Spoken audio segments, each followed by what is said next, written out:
Assalamualaikum warahmatullahi wabarakatuh.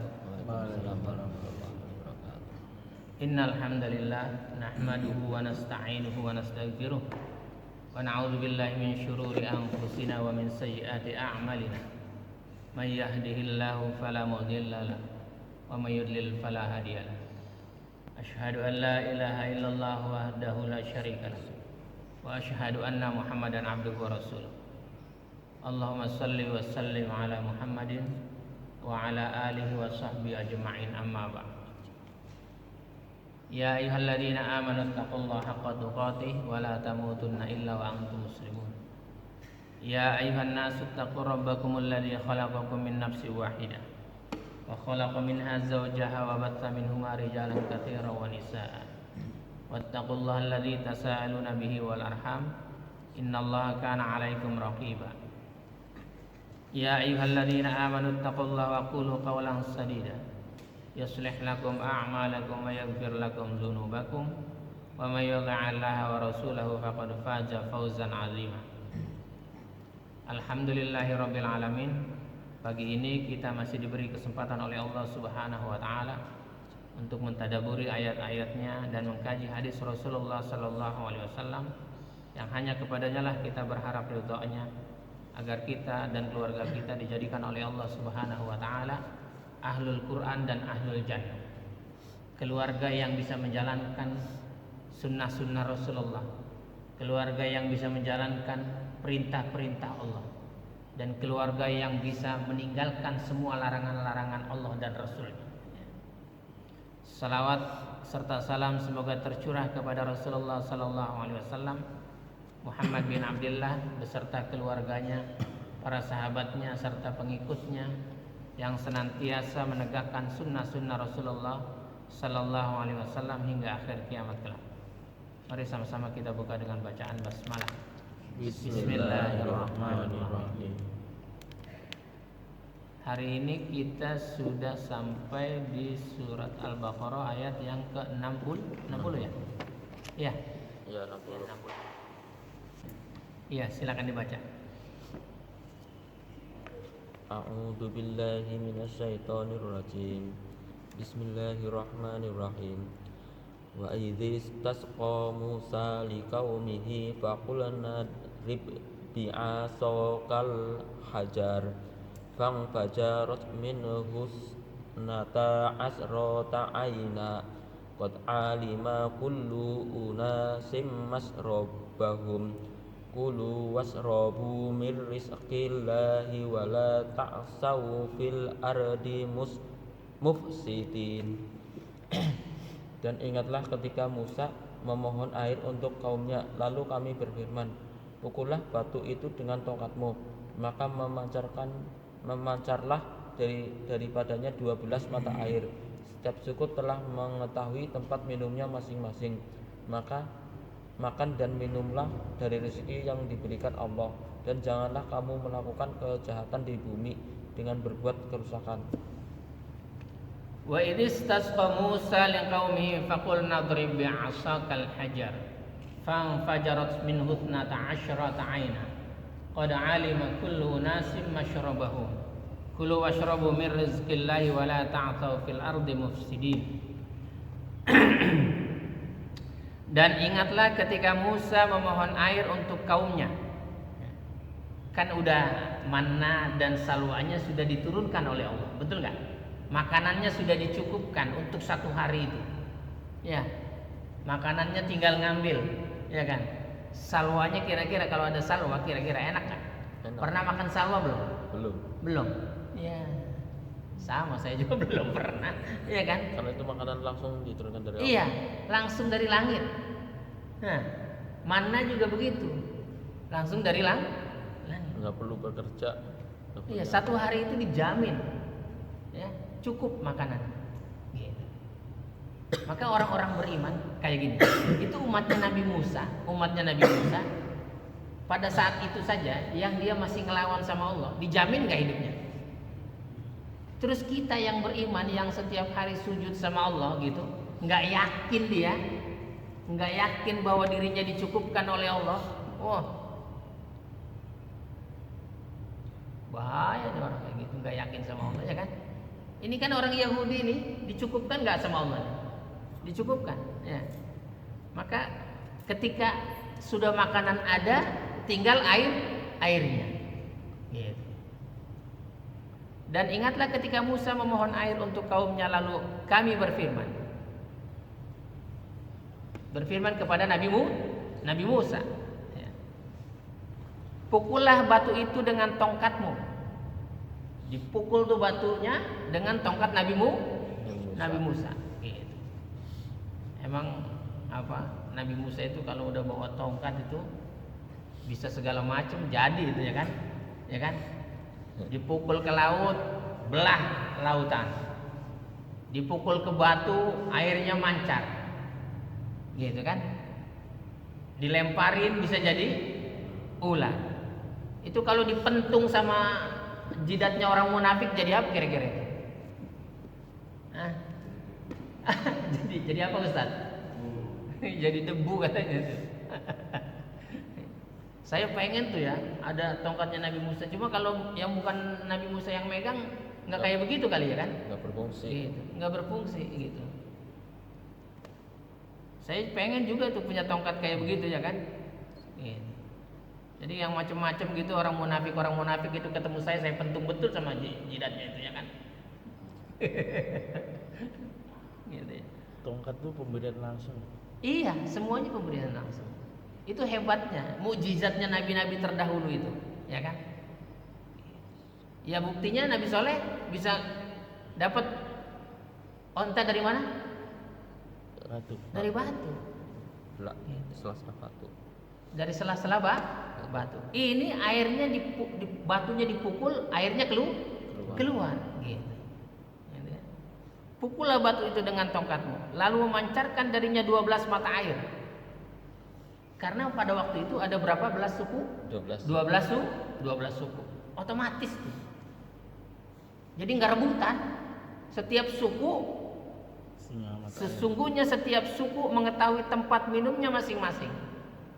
Nggak rebutan. Makan dan minumlah dari rezeki yang diberikan Allah. Dan janganlah kamu berkeliaran di muka bumi dengan berbuat kerusakan. Jangan berkeliaran di muka bumi dengan berbuat kerusakan. Gitu. Ini kalau orang-orang yang kayak begini merusak begini nih, itu namanya orang apa? Yahudi. Sudah dikasih nikmat sama Allah. Ya, kita juga begitu hidupnya. Kan kita sudah dikasih nikmat setiap hari, betul nggak? Sudah dicukupkan hidupnya sama Allah. Dikasih napas saja udah bagus. Kalau nggak percaya sesak napas saja dulu, jangan lama-lama, 2 jam aja. Hah? Iya. Tersiksa pokoknya. Dikasih napas kita setiap hari. Kok nggak bersyukur sama Allah? Sampai rumah Allah diginiin gitu, ya Allah. Terus kita nggak sakit hati gitu, nggak ada imanmu, nggak ada iman.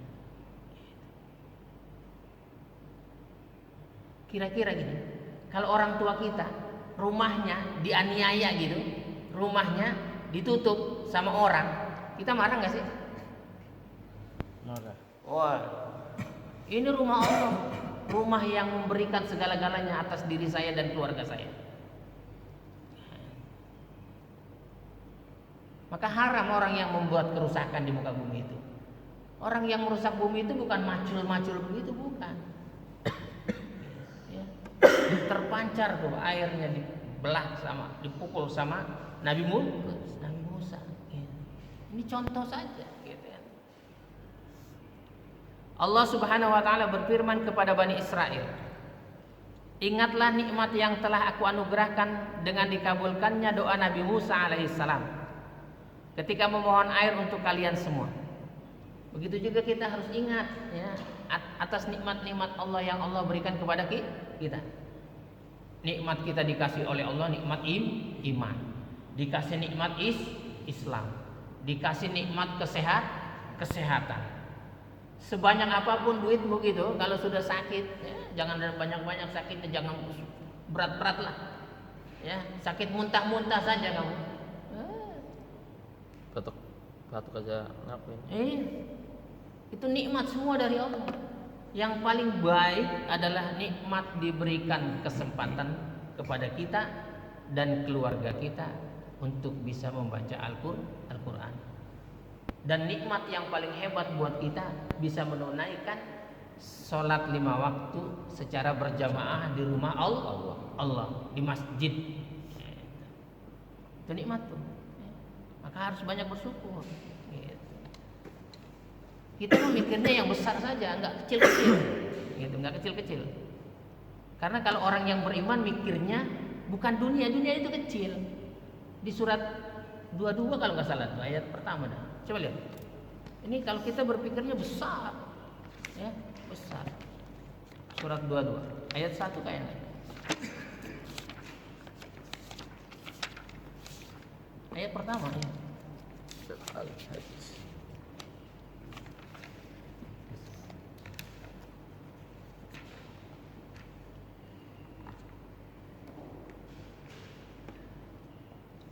Sudah ketemu? Ya, silakan dibaca. A'udzu billahi minasyaitonir rajim. Bismillahirrahmanirrahim. Ya ayuhan nasu taqu rabbakum inna zalzalatas saati syai'un azim. Wahai manusia, bertakwalah kepada Tuhanmu. Sungguh guncangan hari kiamat itu adalah suatu kejadian yang sangat besar. Jadi kita mikirnya yang sangat besar. Apa tuh yang sangat besar kita pikirin? Kiamat. Hari kiamat. Kita pikirin tuh. Karena nanti akan semua bertanggung jawab atas kehidupan kita ini. Kita bertanggung jawab masing-masing. Mikirnya yang besar, bukan mikir yang kecil-kecil ya, receh-receh kayak begini. Aduh, mikir yang kecil-kecil gitu. Dunia itu kecil. Kata Nabi, dunia itu tidak lebih baik daripada sayap seekor nyamuk. Kecil. Nah, kita mikirnya yang apa? Yang besar. Maka Allah berfirman, ya ayuhan nasu taqu rabbakum. Wahai manusia yang punya akal, manusia punya akal. Ada orang, ada makhluk yang kayak manusia tapi nggak punya akal, namanya apa? Monyet. Monyet punya akal nggak sih? Hah? Punya dikit-dikit. Punya dikit-dikit ya. Berarti kalau ada manusia yang nggak punya akal, lebih parah daripada. Maka kalau sudah masih merasa punya akal gitu dipanggil sama Allah nih, ya ayuhan nas. Ya ayuhan nasu taqu rabbakum, wahai manusia, bertakwalah kepada Tuhanmu, kepada Rabbmu, kepada yang mengaturmu. Suruh takut, suruh bertakwa. Kenapa? Inna zalzalatas saati syai'un azim. Guncangan hari kiamat itu adalah sesuatu kejadian yang sangat besar. Ini peringatan keras. Oh, peringatan keras ini, bukan main-main. Jadi yang kita pikirin hidup itu nanti kiamat gimana? Bisa kita selamat gitu. Iya, biar selamat. Karena semua makhluk di muka bumi ini, manusia ini akan merasakan namanya Kiamat. kiamat. Kiamat kecil maupun kiamat besar. Ini kata Allah kejadian yang sangat besar, yang dipikirin yang besar. Maka orang besar itu memikirkan yang besar. Kalau orang kecil mikirannya yang receh-receh lah, ya kan? Ambil duit masjid yang receh-recehan gitu kan, dikantongin. Itu namanya orang kecil itu, sekalipun badannya gede. Iya. Kalau orang memikirkan tentang sesuatu kejadian yang besar, sekalipun orangnya kecil, otaknya besar itu. Otaknya besar. Kenapa? Ingatlah pada hari ketika kamu melihat guncangan itu. Kemarin baru diguncang beberapa menit saja udah geger itu kan. Belum diayak itu. Baru ibaratnya dehem juga enggak, itu baru napas doang itu. Bumi baru napas doang itu. Udah goncang semua, gitu kan? Ini udah kacir-kacir. Maka kata Allah suruh ingat, ini perintah, wajib kau ingat. Kata Allah apa? Ingatlah pada hari ketika kamu melihat guncangan itu, semua perempuan yang menyusui anaknya akan lalai terhadap anak yang disusuinya. Saking apanya tuh? Rasanya. Panik. Kemarin itu yang di lantai 5 ketika turun Anaknya ada yang ketinggalan. nggak pakai ketawa si kakek. Hah?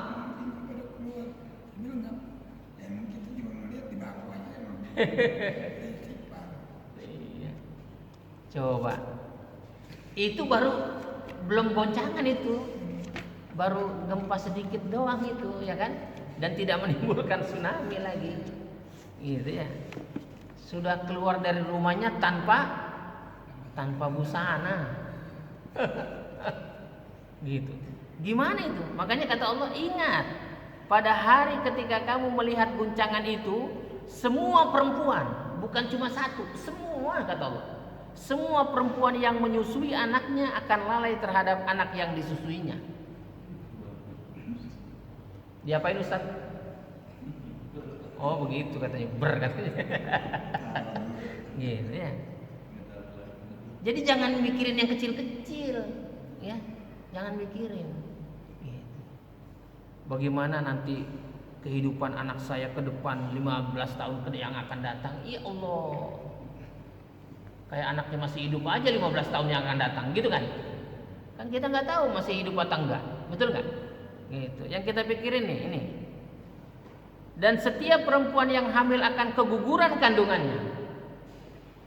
Kemarin mah yang hamil jarang kali yang keguguran, ya kan? Digoncang gitu belum ya. Ini semua yang hamil akan keguguran, ya.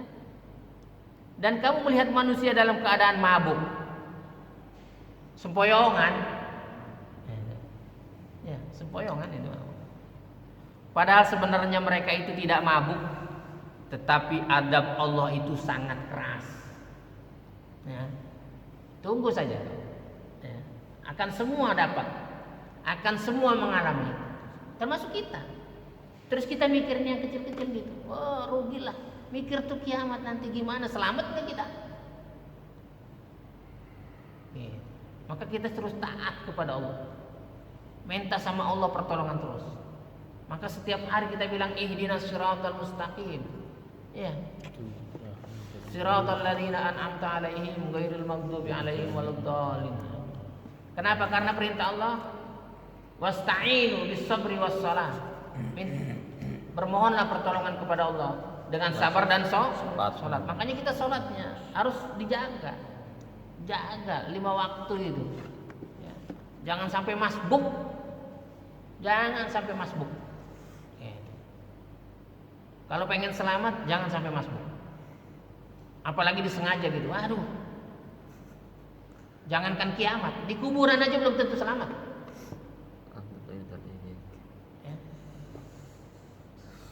Lucu, kenapa bisa masbuk? Kita tahu tuh dohor tuh jam berapa tuh dohor sekarang? 12.04, asar 15.28, maghrib 18.18, isya 19.32, subuh 04.27, dan syuruk 05.48.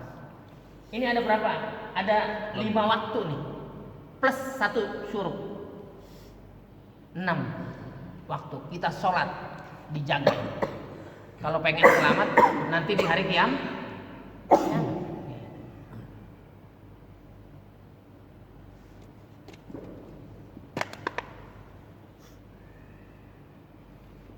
Dan di antara manusia ada yang berbantahan tentang Allah tanpa ilmu.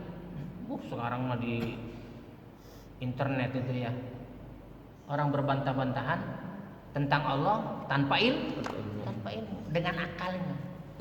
Apalagi yang tentang sesajen itu. Ini dibilangin kalau Allah di langit, jadi Allah begini dong, Allah butuh ini dong. Jangan ditanyain tentang itu. Kalau Allah sudah bilang di langit, ya di langit. Kalau Allah bilang di atas, ya di atas. Itu sudah. Jangan mikir-mikir. Kalau Allah sudah bilang di atas arsy, ya sudah. Gitu. Ini enggak. Gitu. Berbantah-bantahan tanpa ilmu. Dan hanya mengikuti para setan yang sangat jahat. Ini ayat yang ketiga ya, di surat 22 itu ya. Wa minan nasi may yujadilu fillahi bighairi ilm. wa yattabi'u kulla syaitanin marid. Dan di antara manusia, enggak semuanya, cuma segelintir manusia aja itu. Ya. Dan di antara manusia ada yang berbantahan tentang Allah tanpa ilmu dan hanya mengikuti para setan yang sangat jahat. Ya. Setan itu sangat jahat. Di ayat keempatnya, kutiba alaihi annahu man tawallahu fa annahu yudhilluhu wa yahdihi ila adzabis sa'ir. Tentang setan telah ditetapkan. Tentang setan ini sudah ditetapkan kata Allah bahwa siapa yang berkawan dengan dia, siapa yang berkawan dengan setan, minal jinnati wan nas, dari kalangan jin dan manusia. Dukun itu temannya siapa? Setan. Dari kalangan siapa? Manusia. Jin. Dia minta pertolongan dengan jin, berkawan dengan jin. Gitu. Tentang setan telah ditetapkan bahwa siapa yang berkawan dengan dia, dengan setan, maka dia akan menyesatkannya. Setan itu akan menyesatkannya. Maka ada orang yang berperilaku seperti setan kita berkawan, pasti dia akan menyesatkan kita. Ini sudah ditetapkan oleh Allah. Maka jangan berkawan dengan setan dari kalangan jin dan manusia. Setan sholat enggak? Enggak. Kalau ada orang enggak sholat, jangan berkawan. Nanti kamu enggak sholat juga.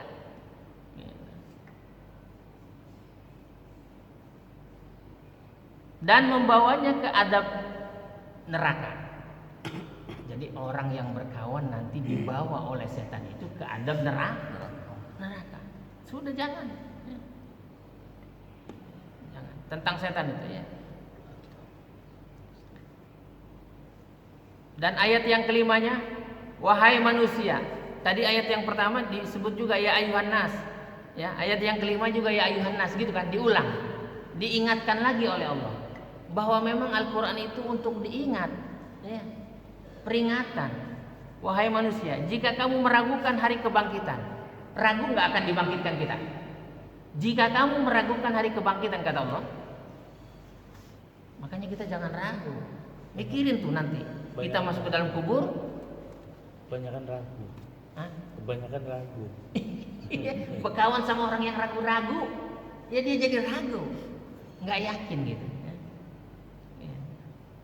Wahai manusia, jika kamu meragukan hari kebangkitan, maka sesungguhnya kami telah menjadikan kamu dari tanah, kemudian dari setetes mani. Proses kita jadi manusia nih, ya, diingetin, kau itu dari tanah. Gitu. Diingetin, ini kan proses yang ayat yang kelima ini tentang proses manusia, gitu. Maka sesungguhnya kami telah menjadikan kamu dari tanah, kemudian dari setetes mani, kemudian dari segumpal darah, kemudian dari segumpal daging yang sempurna kejadiannya dan yang tidak sempurna, agar kami jelaskan kepada kamu, agar Allah menjelaskan kepada kita. Allah jelaskan dengan gamblang, ya. Dengan gamblang. Dan kami tetapkan dalam rahim menurut kehendak kami sampai waktu yang sudah ditentukan. Allah yang menetapkan waktunya, bukan dokter. Katanya ntar lahiran 9 bulan, enggak, belum tentu. Ada juga yang lahiran 7 bulan. Ada enggak? Ada. Yang prematur itu. Jadi yang nentuin Allah segala-galanya. Maka yakinnya sama Allah. Gitu. Enak nih punya bapak, kayak bapak mah enak katanya. Gitu. Anak hamil tuh dia tanya, bagaimana Pak begini-begini. Kamu jangan terlalu percaya sama orang. Kamu harus percaya dengan Allah, yakin dengan Allah bahwa kelahiran itu Allah yang mengeluarkan bayi itu dari rahim ibunya. Kapan waktunya? Allah yang tentukan. Enggak mesti 9 bulan. Ada yang 7 bulan, ada juga yang 8 bulan kali ya. Ada ya? Ada yang berapa? 10 bulan. Kamu di rumah sakit tahu sih ya. Kamu tapi bukan bagian lahir-lahiran kan? Heri di rumah sakit bukan bagian lahir-lahiran. Dan kami tetapkan dalam rahim menurut kehendak kami sampai waktu yang sudah ditentukan. Kemudian kami keluarkan kamu sebagai bayi. Tuh kata Allah, Kemudian kami keluarkan kamu sebagai bayi, enggak usah khawatir. Ya, lucu. Lahiran kaget, kalang kabut dia. Inilah itulah, akhirnya dibelek dia, ces gitu ya. Udah ada ayatnya. Kemudian kami keluarkan kamu sebagai bayi. Allah yang mengeluarkan. Gitu. Enggak usah khawatir. Kemudian dengan berangsur-angsur kamu sampai kepada usia dewasa. Nih, usia dewasa nih. Dan di antara kamu ada yang diwafatkan. Jor keluar gitu, langsung ada yang diwafatkan. Ada gak yang begitu? Banyak. Dan ada pula di antara kamu yang dikembalikan sampai usia sangat tua, pikun. Ada tuh yang udah tua. Kayak udah makan belum? Masih ada bekas makannya di sini tuh. Nasinya dia bilang apa? Belum, pikun dia. Maka banyak-banyak baca Quran supaya enggak pikun ya. Sehingga dia tidak mengetahui lagi sesuatu yang telah diketahuinya. Dan kamu lihat bumi ini kering. Kemudian apabila telah kami turunkan air hujan di atasnya, hiduplah bumi itu dan menjadi subur dan menumbuhkan beberapa jenis pasangan tumbuhan yang indah. Mudah-mudahan kita termasuk orang-orang yang bersyukur kepada Allah dan Rasul-Nya ya. Dan kita bisa menjalankan semua aturan-aturan yang datang dari Allah dan Rasul-Nya. Dan kita bermohon kepada Allah Subhanahu wa taala agar Allah Subhanahu wa taala memberikan rahmat kepada kita dan keluarga kita. Sehingga Allah nanti akan masukkan kita dan keluarga kita ke dalam surga Aden yang mengalir di bawahnya sungai-sungai. Subhanakallahumma rabbana wa bihamdika asyhadu an la ilaha illa anta astaghfiruka wa atubu ilaik.